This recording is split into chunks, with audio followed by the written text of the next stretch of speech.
My name is John Shipp, currently working for Aerosmith as the front of house. My name is Patrick Murray. My first jump to national, I was working with Miles Davis. Worked with Wayne Shorter, with Al Di Meola, John Schofield, Carlos Santana. My name is Tony Lentini, doing front of house and tour managing a band called Skid Row. A good PA will be flat across the frequencies, even where their crossover points are. Not too bright, not too focused on one particular frequency. A good system for me is when I come in, I can take my microphone, I can talk to the PA. I've got clear, intelligible vocal without sibilance or boominess, plenty of power, and tonal balance. A sound system that is not going to be fighting me. It will cover a spectrum of frequencies without distortion, have enough power. You want each instrument to be able to stick out and sit in a slot and make it sound like a CD. If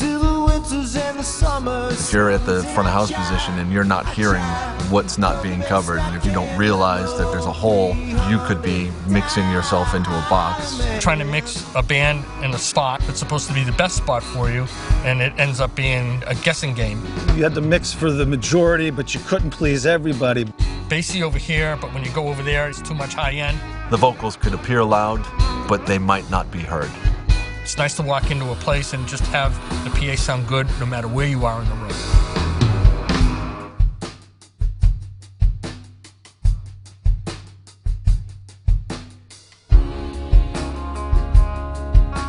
We're in Foxborough, Mass. at Patriot Place, and this is Showcase Live. It's a 1,000-seat venue. Bose had approached our venue about bringing in the F1 system.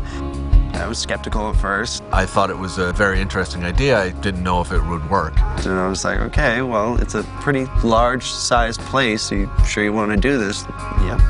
You hear Bose, and then you hear live sound reinforcement, and then you see in tweeters, you know what, and you tens for subs, what? I walked in and said, hey, what a cute little mini line array. I patched it all in, and I turned my mains off. I thought I had done something wrong. I thought I hadn't turned my infills off, which are large infills, 15s. And I was looking, I was like, no, they're up. That's the Bose system. Turn it on, and you're just like, well, wow. Wow, wow.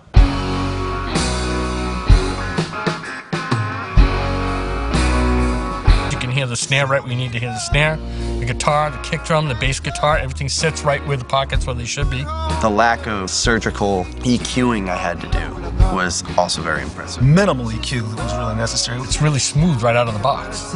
We all took turns doing our own little twist on it, but we didn't really have to change much with the system EQ. You could pick out each individual voice as they were doing their harmonies.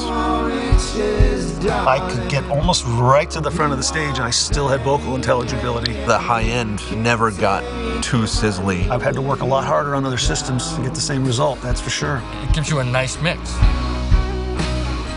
The flexible array takes all that guesswork out of the equation. You can compensate for higher seating, lower seating, where the PA is set up. It compensates automatically for that change. So you don't have to worry about it. You don't have to really get in there and tweak all the drivers and the horns and stuff. We're in a pretty good-sized room here. I think all of us were impressed with the coverage. We walked the room, and it was even everywhere. The low end was substantial, and it didn't drop off in certain spots. You don't have to worry about feedback issues, even if you've got a vocal mic right down center on the line. If you're neutral from one side of the deck to the other, you know, your job's going to be that much easier. Give everybody a good show. The sub power for two 10-inch subs is amazing. Big sound, tight, focused. You've all been to concerts where it's like, what's going on? Like, it's not tight. I'm usually going in and pulling out 80 or sometimes 56. None of us did any EQ cuts below 100. Getting that sort of low-end response out of two 10s and a 12 on the tops, that's remarkable. There's nothing else portable out there that gives the sound reinforcement like these. I don't think we were pushing it as hard as we could have pushed it. And it was loud. It's taking all the science that goes into what we use in the arenas and putting it in a small format. What hit me the first time I saw it was, well, that just makes sense.